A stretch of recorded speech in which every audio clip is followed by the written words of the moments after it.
We continue with a panel discussion on advanced technologies shaping the future of personalized medicine. And we have Elisabeth Brier, assistant editor at Forbes. Good morning, good afternoon, hello. All right, good morning or afternoon or even evening, depending on where you are in the world. Our panelists are global, so I know we have a global audience as well, which is amazing. My name is Elisabeth Brier. I'm an assistant editor at Forbes magazine in the US. I'm also the founder of Mentally Aware, which is a new digital mental health media platform. I'm so excited to be joined by four amazing panelists to discuss technology shaping the future of personalized medicine and healthcare, which obviously in the wake of COVID is really something critical to talk about. Before we dive into it and before we introduce our panelists, I just want to let our audience know that you can share your thoughts and questions with us regarding this panel on social media using hashtag Webit.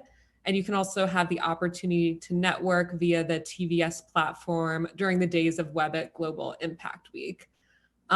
So without further ado, I want to introduce or give our panelists the opportunity to introduce themselves, say who they are and a little bit about them before we kick off into the discussion.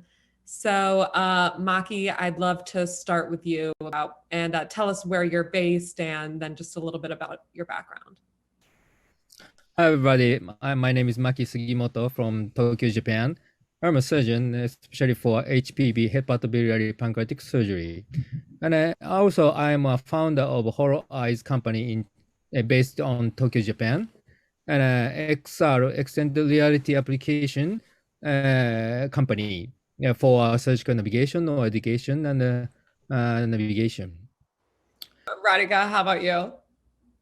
Hi, I'm Radhika Iyengar. I'm founding partner at Star Chain Ventures. We're a venture studio in Silicon Valley, in California, in the US.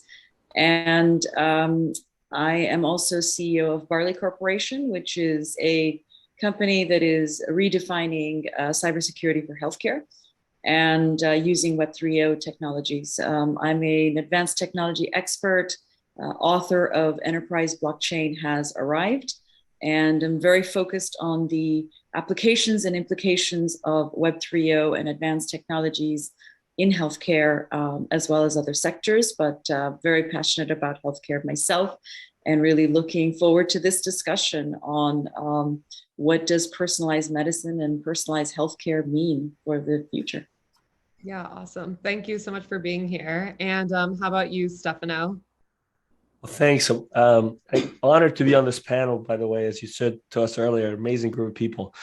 I am an orthopedic surgeon. I think actually like Maki, I do hip and knee replacement surgery. I'm a professor at University of California, San Francisco, specializing in hip and knee replacement, as you mentioned. But for many years, I've been dabbling in digital health and technology. I run a conference called the Digital Orthopedics Conference San Francisco, and Digital Health 101 as a podcast is actually doing quite well. We're excited about that. And I've been very excited about implementing technology. I work at UCSF implementing a lot of technologies in the digital health space. I'm CTO of our department and work with Center of Digital Health Innovation. So that's plenty out there. Yeah, busy guy. Awesome. And Rafael? Hi, good day. My name is RafaelGrossmann. It's a pleasure to be here. And I am a surgeon. I'm a general and a trauma surgeon. And I'm originally from Venezuela, trained in the US and have lived in the US for many years. That's my full-time job, but I've got this parallel time job where I try to get into digital health as much as I can. And my passion is really transforming technology that we use every day into technologies that can have an exponential impact. It's about the smart use of technology to make healthcare and healthcare education what they should be in the 21st century. A few years ago, I was the first surgeon who ever used a Google Glass in the operating room, and that got me a little bit a push out there in the social media ecosystem, I guess. And I'm pretty active in Twitter and LinkedIn, and try to really be a resource as much as possible for anyone trying to get into the digital health space and improving what we do and improving global access to healthcare, which is paramount importance. So it's a pleasure to be here. Yeah, well, thank you all so much. Truly, this is, I said it earlier before we started, but this is an incredible panel. And so let's just dive in. I want to start from sort of a high level, and I want to hear from all of you your thoughts on what you think are some of the most, important digital healthcare, pharma, and orthopedic trends shaping the future of medicine. Sort of broadly, how will technology impact the way we deliver care, sort of in the immediate future, what's being worked on now. And Radhika, I'd love to get your thoughts on this first. Great. Happy to share my thoughts. Well, I'm actually very passionate about the data perspective and the data conversation in healthcare.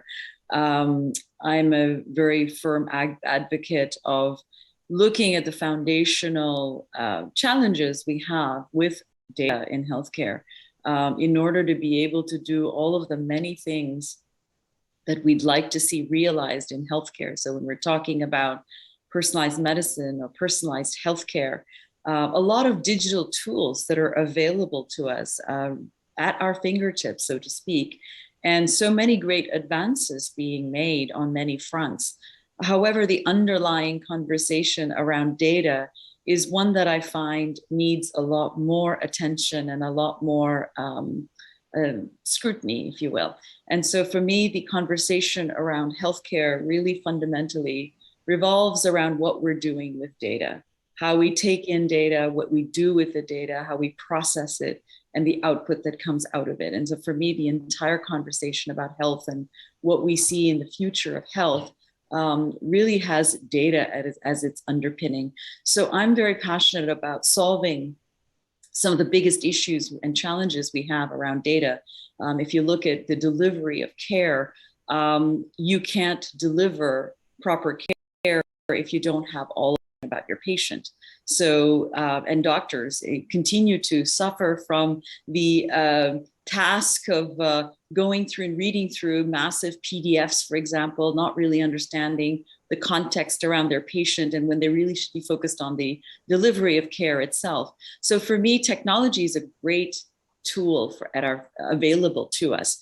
And technologies such as blockchain and AI, for example, often in combination, really change the nature of the conversation around data in healthcare. And so securing and making sure that the privacy around data remains intact and sacred, if you will, ensuring that the right patient IDs are attached to the data so that we don't have errors when we're practicing healthcare in the field. That's something that really excites me, and I'm looking forward to being a part of the journey of redefining what it means to have the entire arc of data in that health continuum. So these are things that I'm very actively involved in, not only in our venture studio, but also as CEO of Barley Corporation, as I mentioned, which is redefining cybersecurity for healthcare. Since we suffer from so many attacks these days, and these attacks are getting not only more insidious, but grave to the point where we're unable to provide access to healthcare, when we're unable to provide services because hospitals or hospital providers are held ransom in many instances, and there are other breaches that of great egregious natures that are occurring. So these are things that I'm very passionate about solving, is foundational challenges around data. Yeah, that's super interesting. And I want to bring in Rafael into that conversation too. What are your thoughts on what Radhika said, and just kind of, again, a high level look at what technology is doing for personalized healthcare and where it should be going? Yes, absolutely. I think those thoughts are right on the money, so to speak. Down deep, it's all about the data, right? And how we produce the data, how we validate the data, how we protect the data. My personal perspective in regards to what technologies out there would very quickly, I think, have an impact are basically two. I think that artificial intelligence, machine learning, natural language processing, that ecosystem is becoming of more than ever paramount importance, and more a day-to-day thing, and something that we can actually see rather than something in the very deep background where we have had AI in the past and we really didn't notice the impact that it was having in healthcare, in the provision of healthcare. And I think that AI is becoming much more prominent, that role of AI, and maybe because of my other thought is on immersive realities and XR, right? What we call medical extended reality. I think that the way we connect, the way we communicate, not just amongst ourselves, but with data, with digital data, it's becoming really something so simple and so common these days. And we have multiple examples, things that Stefano is aware of, what Maki is doing with Holoeyes and many other companies, from education to diagnostics and interpretation and connection with the digital radiologic imaging data of the patient, for example, before and after the healthcare interaction or the surgical operation, for example, but also in the digital realm, digital therapeutics realm. I think that immersive realities paired with artificial intelligent algorithms is going to have a tremendous impact within the next 3 to 5 years, and is going to, in a way, radically change the way we teach medicine, the way we learn medicine, the way we access care. Yeah, no, that's super interesting. Maki, I see you nodding your head. What are your thoughts on that? Yeah, I'm very focused on very interested in the AI and machine learning and deep learning, as Rafael said. And the extended reality and the immersive reality is now going to be the metaverse. The CEO of Facebook company said the term metaverse is very important in the near future. So I think we should get the medical data, not only the verbal communication, but also the non-verbal or non-literature communication, and such as the movement of the arms of the surgeons, and what the doctors thought in the clinical setting or the treatment. So we should get more data, not only the literature, but also the movement and the time differences. So the avatar is another topics and a point for the data convergence. So the metaverse is the term, refers to the convergence of physical, augmented, and virtual reality in the shaped online space. And we get the movement data of the movement of the surgeon using the avatar and the metaverse. Mm-hmm. So our company now, we reproduce the medical imaging data to the 3D, and not also the virtual reality, but also the augmented reality and the mixed reality, like a hologram in the air. In the metaverse world, we can share these data in the air using each avatars of not only the doctors and the patient and healthy people.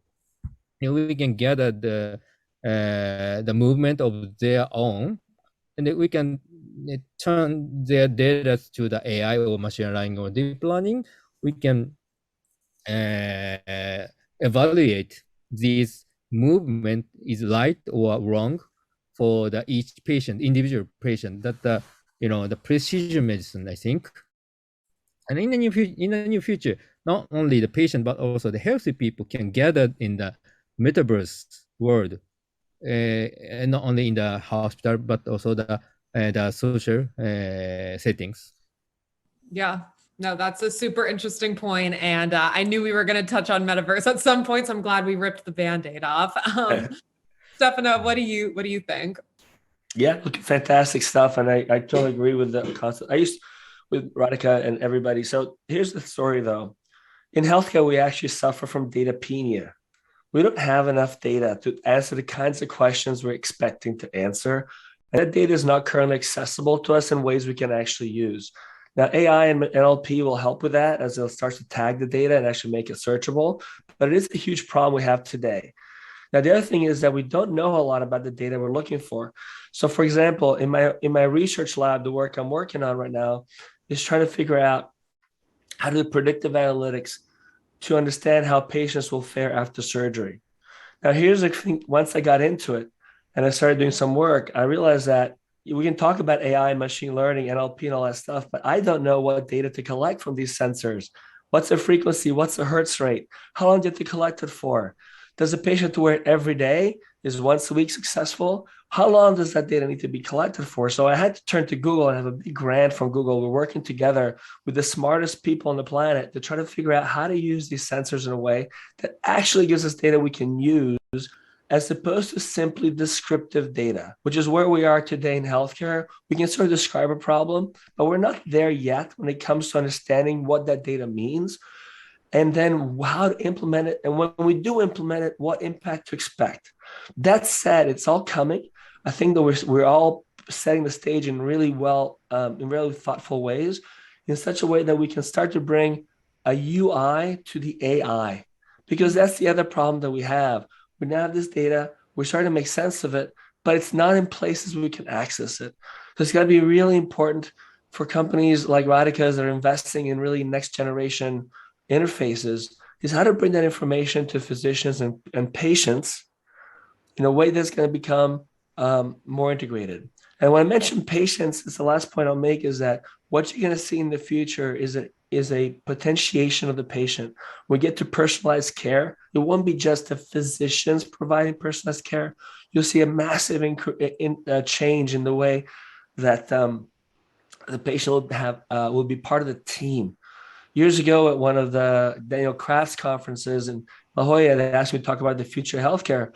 And the way I talked about it is, like, I think we surgeons, the three of us, we'll move away from being sort of godlike presences with control over everything to more like a coach that'll help our patients make decisions and track their own lives. I wonder what Rafael thinks about that as well, because it's a very different dynamic that's going to happen when the data becomes a shared and reliable, to Radhika's point, because the data is going to be secured in the blockchain, a reliable asset.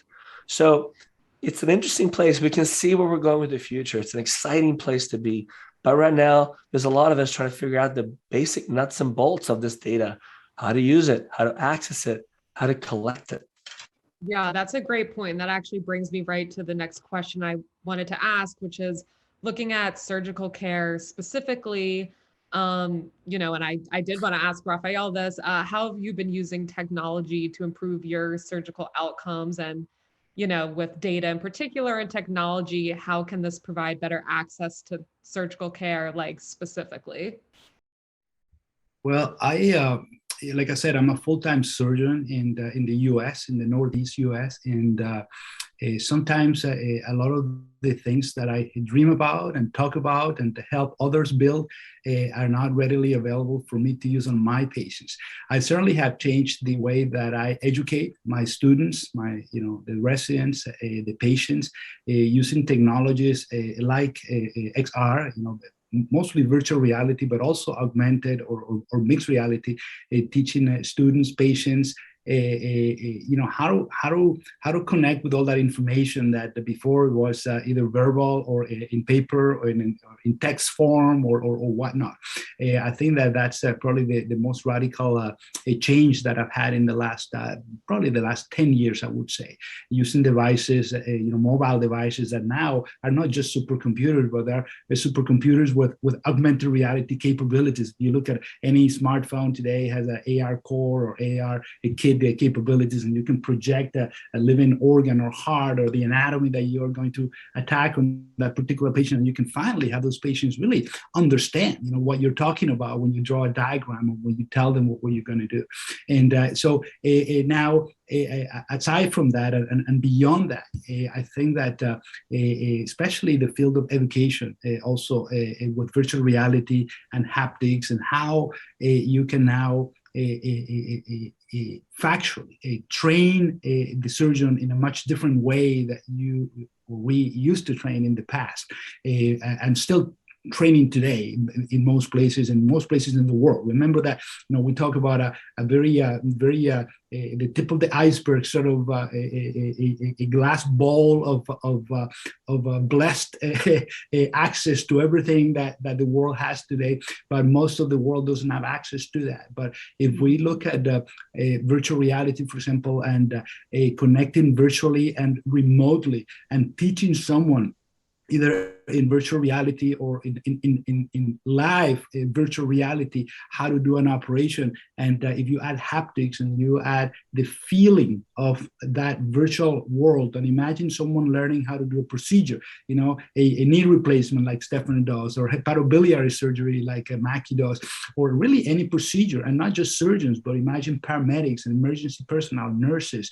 technicians, doing procedures, learning step-by-step procedural things now in virtual reality, with the ability to feel this digital world. I think that is something that we've been slowly getting to do more and more, and it's really, really exciting, because then you can have someone somewhere in Latin America where they have minimal access to telecommunications, but they still can connect with you in a virtual reality headset, or I can have my sort of expertise, right, brought to them remotely without moving from my desk, and bring my hand to the operating room. I always think of platforms like Proximi AR, for example, from the UK, and they have done a phenomenal work bringing that expertise remotely using technology, and you can have someone do a better or more careful or a surgery with better outcome just because you are there with them via the technology capability. So those things are really exciting, and they're not sci-fi anymore, science fiction anymore. They are real, and that is the actual metaverse, that we are already living in, I think. Right. Yeah. And that's why I wanted to bring it back to Maki too, to talk about sort of like the metaverse aspect of it specifically. What benefits do you see there are already being implemented, especially, living in a world that's very global now. And I think especially living in a world very virtual due to COVID and whatnot, just kind of what the implications of all this really are. Now, under the COVID-19 situation, we should stay remotely, each patient by patient and a surgeon by surgeons. And actually, nowadays, the metaverse, in the metaverse world, we only use the image or movement of the avatar. Oh, that's it. There's no tactile feedback. That's the point. And now we're developing the new surgical robot in Japan. It has the tactile sensation, right? And we have the tactile sensation, and we can share the touching experience to all over the world. So the point is that sense, not only the visual or sounds, but the tactile feedback. If we can share the tactile sensation by each other, and we could know much about the technology or technique for surgical procedure, that this patient organ is soft or hard, or what is the best point to prevent the bleeding during the actual surgery, or is it cancer or not? We can know much about the tactile sensation using this new surgical robot. And the metaverse is another point. The avatar is very informative for communication by themselves. And the face is another point. The smile or angry or something in the avatar we can share. We can share the emotion itself, human by human. The communication should need the emotion, right? So the data should be transformed to the emotional one, not only the literature, not only the sound, but the emotional something. I don't know much about that now, but in the near future, we should focus on the emotion or the movement or time differences and for the data. Yeah, that makes a lot of sense. And Radhika, that made me want to ask you, you know, with venture money, where, like, what of these technologies or different like aspects are kind of like the most alluring to you when it comes to investment? Wow, that's a voluminous question. I think, you know, there's a lot of attention, I think a lot more attention. I mean, healthcare in general, digital health in general, and I'll say, you know, next generation technologies that are really helping us, you know, get a handle on some of the foundational challenges that we have, like I said, around data. That's a very big area of investment interest. Not only for people that I know, but also, you know, just in general of the healthcare community. If there's one thing that came about with the pandemic, is this heightened awareness of how important our health is, if that wasn't already obvious to us. And this is something that is a global conversation. This is not isolated to just me and my little backyard. This is a very much a global community challenge, something that we need to solve together. So for me, you know, from either an investment perspective or from any other perspective in terms of what's the next frontier, if you will, it's how we help bring communities together. Rafael, you were talking about somebody in Latin America being able to access care in the right way. You know, how do we do that? And in order to do that, you've got to safeguard the most foundational aspect of healthcare. For me, that's data. You know, securing it and preserving privacy controls around data. That's an essential component for me in that conversation around data.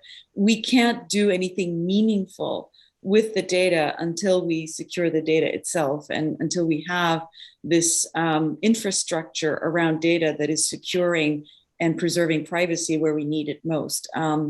So as I look beyond and I look at the future of digital health, the future of medicine, the future of healthcare, for me, it's very much focused on that data issue. And if we're going to bring all of these people, quote unquote, online into the digital sphere, whether in the metaverse or through extended reality or any other, you've got to preserve the interactions with the right safeguards around that interaction. So for me, that's a big passion is, you know, what I'm seeing very actively out there. You look at healthcare, even one of the biggest areas that is just a tremendous area of interest is cybersecurity. We can't do anything until we really secure and safeguard what we need to safeguard most importantly, which is our data. So I think that's kind of, for me, a big conversation point.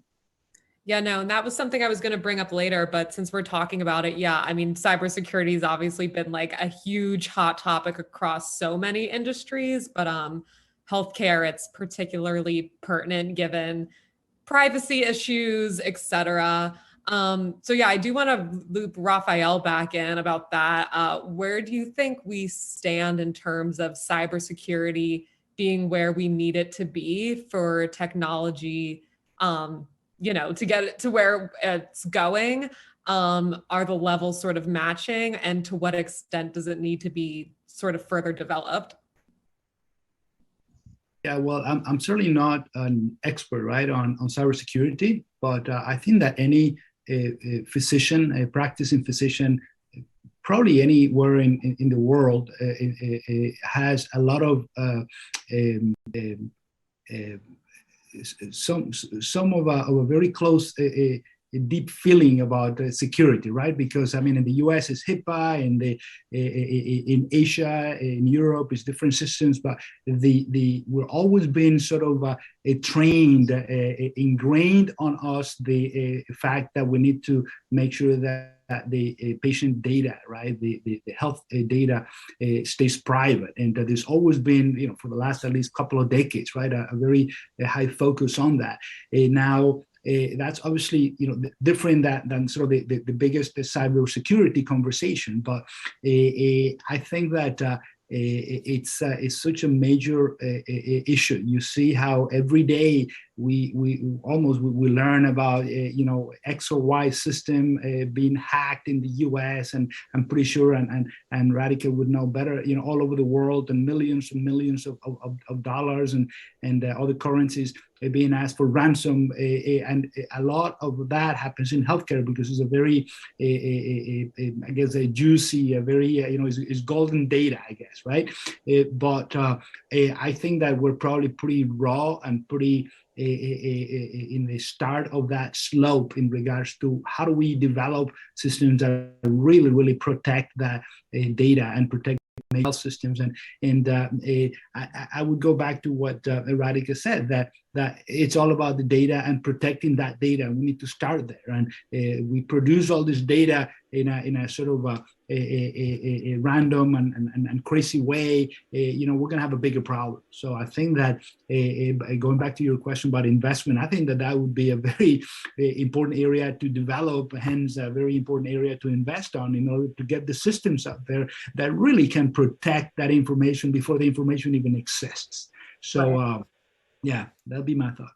Yeah. And Radhika, kicking it back to you, do you think we're far off from where cybersecurity needs to be, or are we sort of getting it to where it needs to be now? What's kind of like the timeline in your mind of where we are and where we need to go? I'll say that the current state is pretty dismal. All of the most sophisticated hospitals, health systems, you name it, have some really difficult challenges. Luckily, help is on the way. This is where I'm part of the solution, because when I see a problem as pervasive globally around this issue, I need to be a part of that solution.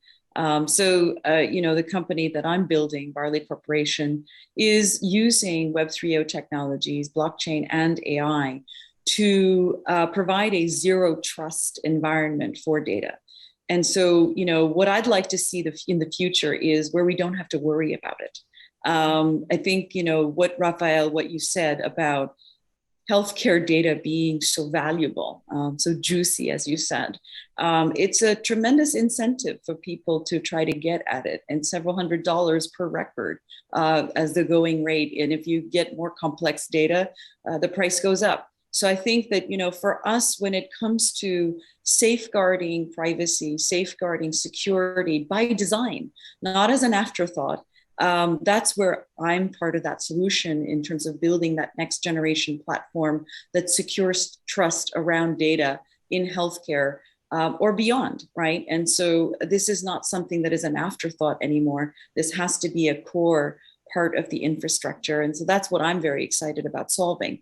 I don't want to wake up to another news that we've got, a million plus records out there on the dark web or what have you, is as we're getting into this increasingly connected environment in healthcare. We've got patient-generated data with trackers, remote monitors, all of those things that are coming into play. Telemedicine that has become such a centerpiece of the delivery of care during the pandemic and now beyond. We really have to secure that entire data infrastructure that meshes all of that together. And so to me, that's really a foundational problem that is worth solving. Because, as we're bringing more and more people online into this infrastructure, edge security, internal security, external security, all of this is absolutely something that we've got to look at a end-to-end security model, not a point solution kind of situation, which is what we have today. So I think that, help is on the way. That's the company that I'm building, and I'm looking at redefining what it means to have end-to-end data security so that we can then go about providing the level of care and go about achieving the goals that we've set forth in terms of providing a much more personalized healthcare or personalized medicine to patients around the world. Yeah, I think that's really well said. Stefano, from your own work, what are your sort of thoughts on that and, your concerns on cybersecurity and just the direction that we're headed with having the right technology to address it?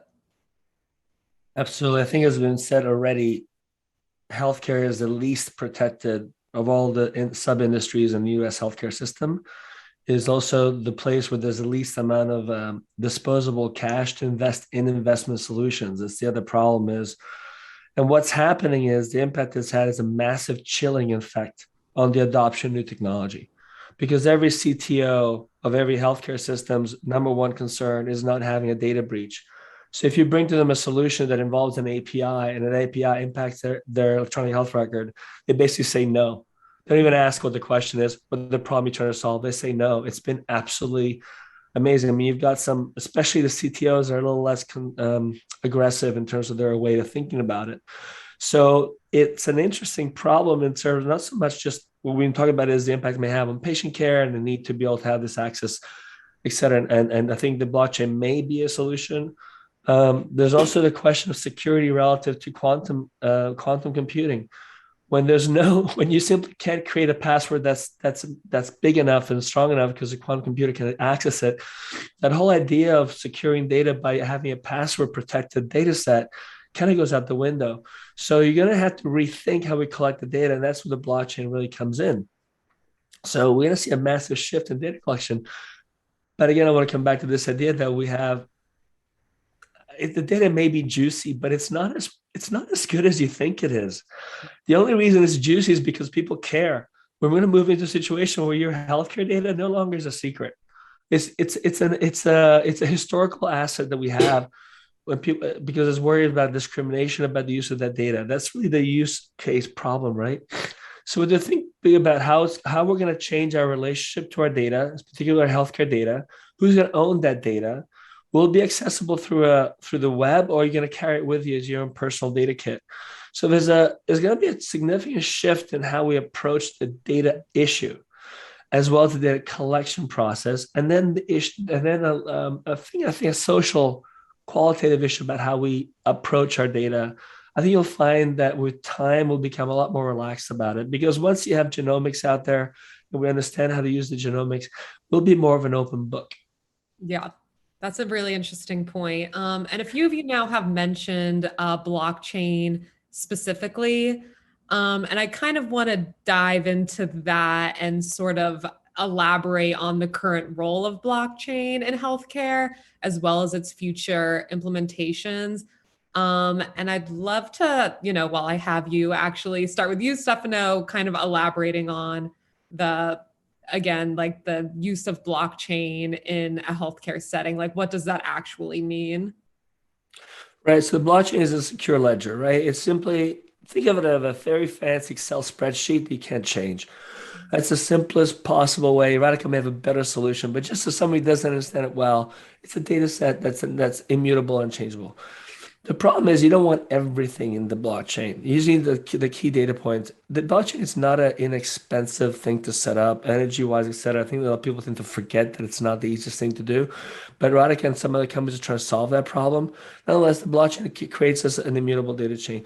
Now, once you can access who accessed that data, a lot of interesting things can happen, because you can start to use data as an asset, not just as a reference point, but as an asset, to incentivize people to contribute to that asset as a way to actually generate income.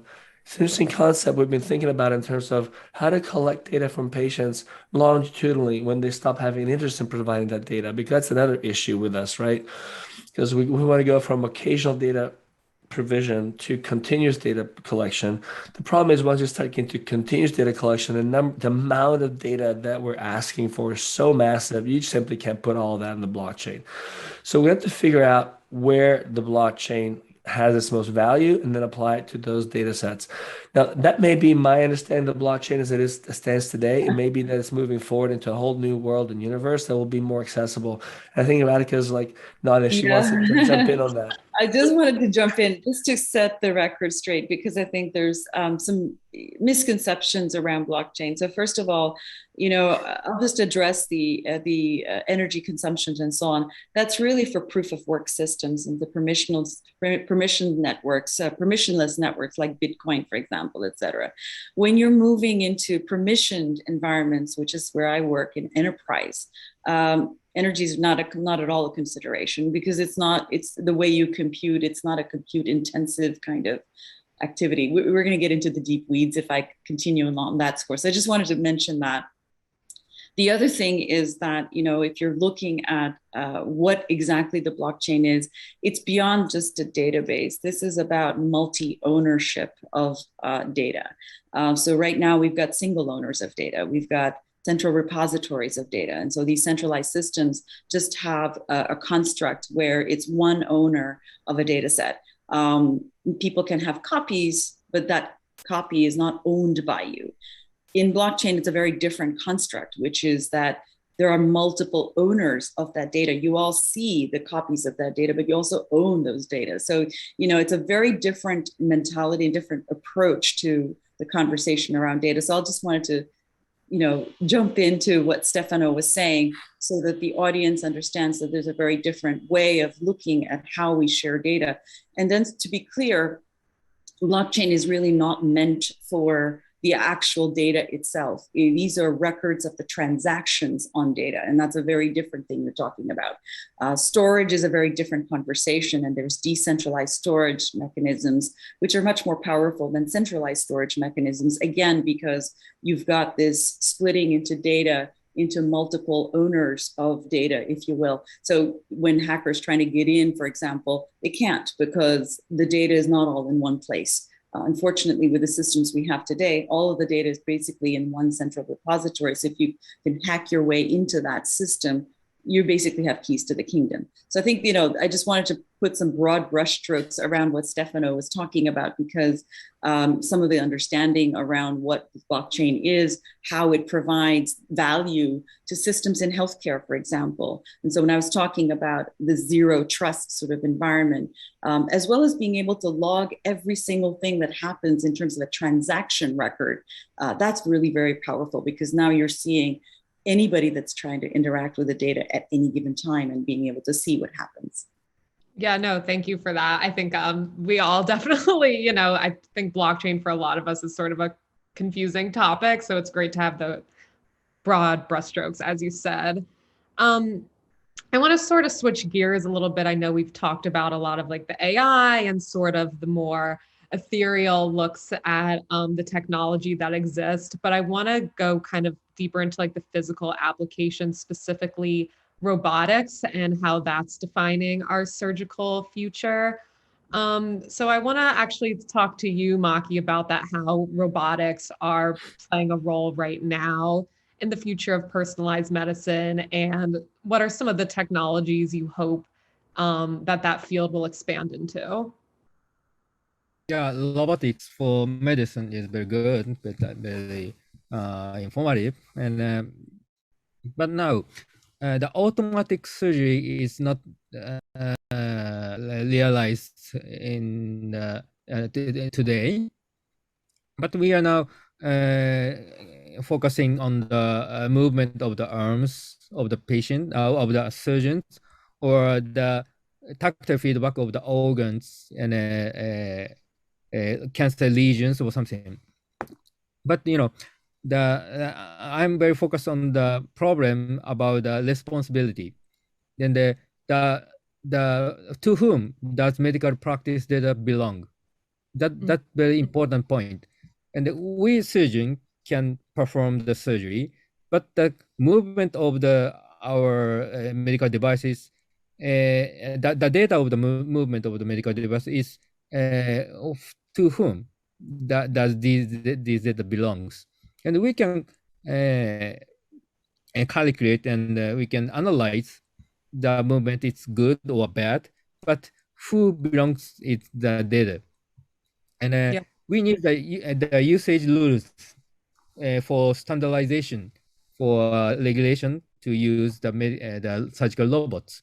And in Japan, we are now developing the new robotic system for accessing the movement data together all over Japan. But in US, it's very difficult to get to collect the data of the movement of the arms outside the US, right? So in the near future, we should have a regulation to use the regular rule for collecting the procedure data of a surgeon. Yeah, no, that's a really good point. And I want to kick it over to Rafael. What are your thoughts on this and robotics specifically in the personalized medicine field? I think robotics, it's a very exciting field. It's not really robotic surgery; it's robotic assisted surgery. It's always a human who's driving the robot, and we've been almost in a standstill, for a few decades, up until very recently, when multiple companies have came out with a more modular, less expensive, more versatile and flexible solutions. CMR, Medtronics, et cetera, et cetera. I think the next 3 or so years are going to be really exciting in the availability of different robotic systems for specific operations. I see robotics as a field that is certainly the future of surgery, the way it should be, not the way that it has been in the last 2 or 3 decades. If you add AI, machine learning, image recognition, and tactile feedback, haptic feedback to those robotic systems, then now we are really talking a real paradigm change, right? But also we got to think that robotic surgery to do a specific operation better, right, is one thing.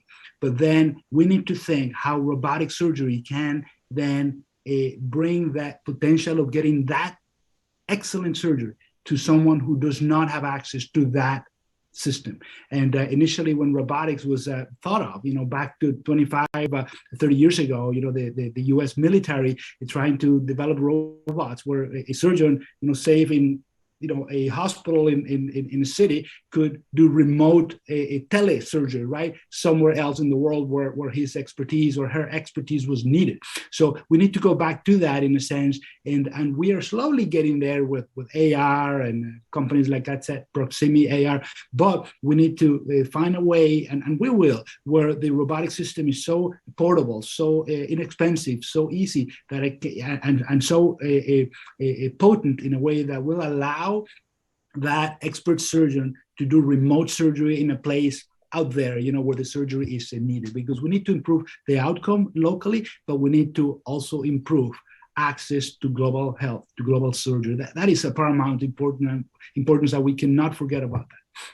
Yeah, no, that's an excellent point and brings me directly to what I wanted to ask next, since, obviously healthcare is a global issue. It's not a US specific issue.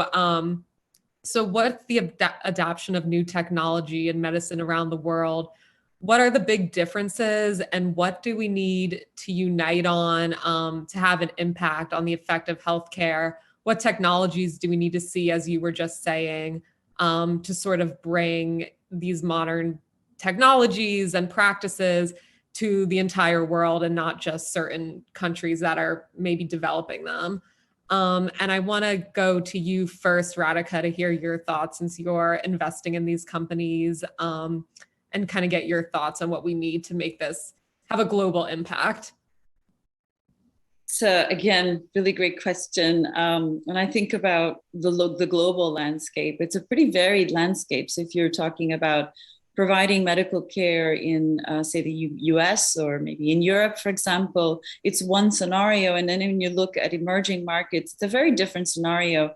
What I'd like to look at, I'm looking at already trends, for example, in finance. We've got traditional finance that is bridging over into DeFi now, it's decentralized finance. And then what I call is kind of a term that I've coined, which is MoFi, which is mobile finance. So you've got a lot of accessibility through the mobile devices now, not necessarily through smartphones everywhere, although that penetration is increasing as the cost of devices is being brought down and being made more accessible in emerging markets. But when you look at the future of healthcare, you really have to kind of mentally look at what is the lowest common denominator across the globe. And it's really low in terms of accessibility. I was just on a panel a couple of days ago when we're talking about closing the health disparity gaps around the world. So when you think about access to healthcare, what does that really mean? The average person in a underdeveloped or emerging market situation doesn't have the kind of access to devices that you and I take for granted. They don't have a tablet. They might not even have a smartphone, right? And so they probably have something like a feature phone. How do you deliver next generation healthcare through a feature phone? What is the method of triaging that? How do we provide access to care so that it's a fundamental right, a human right, rather than this select few in the world that have access to the best of healthcare?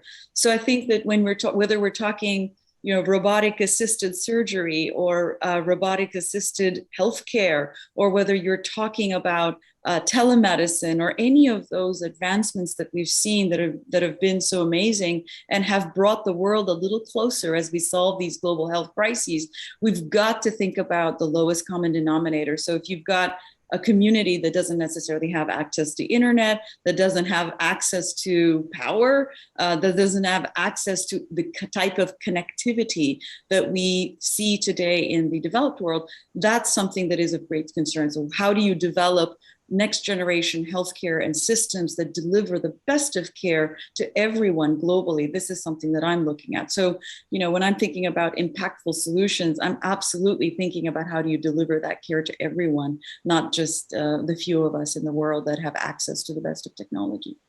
Yeah, that's a really great way of saying it. Stefano, what are your thoughts on this, making it, a global solvable issue? Like with the lowest common denominator, as Radhika said. Access, you mean access through technology? I think Radhika made a good point about the infrastructure not being there yet to be, that it's set up actually to create a digital divide between the haves and have-nots. How do you breach that? How do you cross that? One of the things we saw early on in maybe Digital Health 101, the beginning of digital health implementation, was that in countries with less developed environments, text-based messaging wound up being a very useful and effective way to get message across. And we don't necessarily have to start with assuming that you need to have one-to-one video conferencing to deliver great care, where the infrastructure doesn't support it. So that's an important thing. And also, to go back to sort of your underlying question, is how do you actually get this technology developed? I think one of the things I'm seeing on the ground all the time is the question of ROI.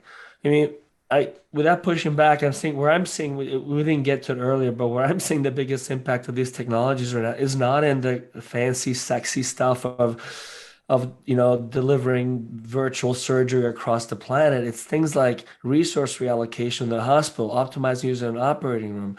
How do you avoid giving somebody the wrong medication? Those may not be as exciting, but that's where the ROI is. That's where the actual benefit of the technology we can deliver today in the next 5 years is going to be. It's not necessarily it's fun to talk about the really exciting stuff. At the end of the day, if you go into a healthcare system with 2% margins, and they need to figure out a way of deploying a technology that costs hundreds of thousands of dollars, or if not millions, they got to be able to find a way to recuperate those investments.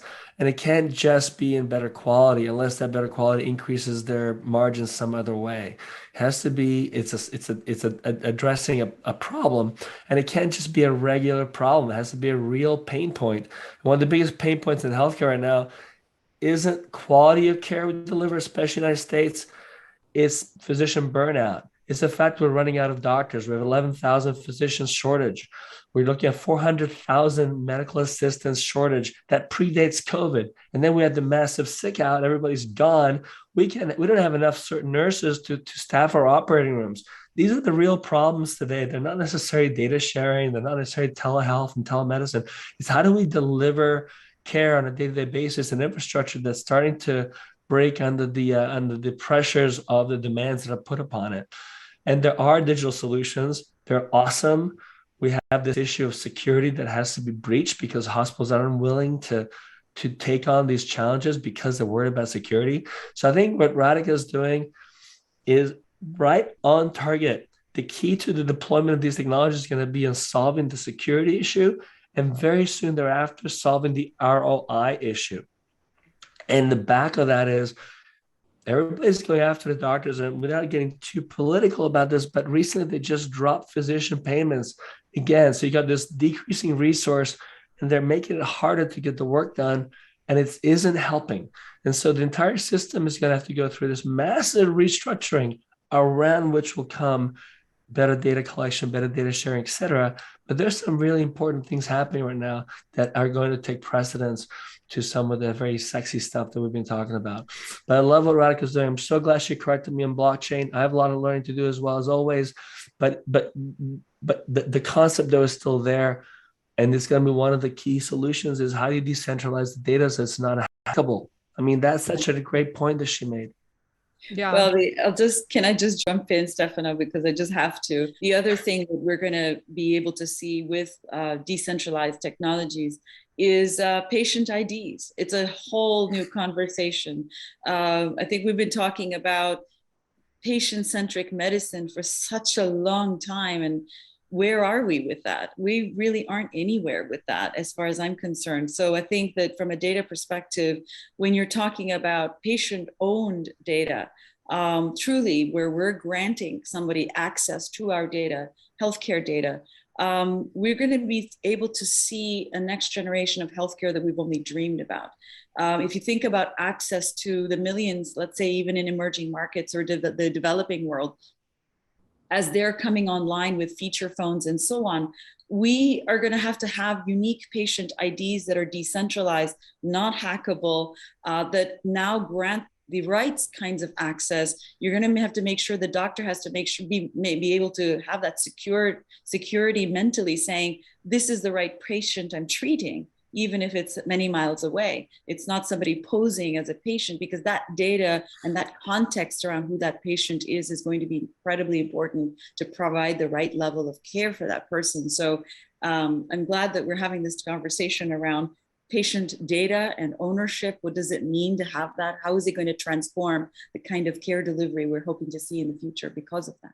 Yeah, and just to follow up on that, sorry, Elisabeth, so for the audience who may not understand that the idea of a unique individual identifier per individual is something that most people assume is the correct, but the reality is we don't have one. We definitely don't have one in the United States. The Europeans will get there first. And the reason we don't have it in the United States is because of state rights issues, which goes back to the revolution. It's a very fundamental problem we have in the country in terms of there's no way for us, the federal government, to impose across the state the use of a single patient identifier. We may come up, but that is absolutely right. Because if you don't have one number is attached to you that's immutable, it's like that again, potentially that's where the blockchain will come and help us out. But it's from a legal perspective, from a political construct, it's a very difficult problem. Yeah. Well, not to leave it on sort of a unclear note, but I do think we are out of time. But I really appreciate you all being here and sharing your insights. I know I learned a lot, and I think our audience probably has too. And so I want to thank you all for being here. This was great. And yeah, future of healthcare. It's going to be exciting. Very exciting.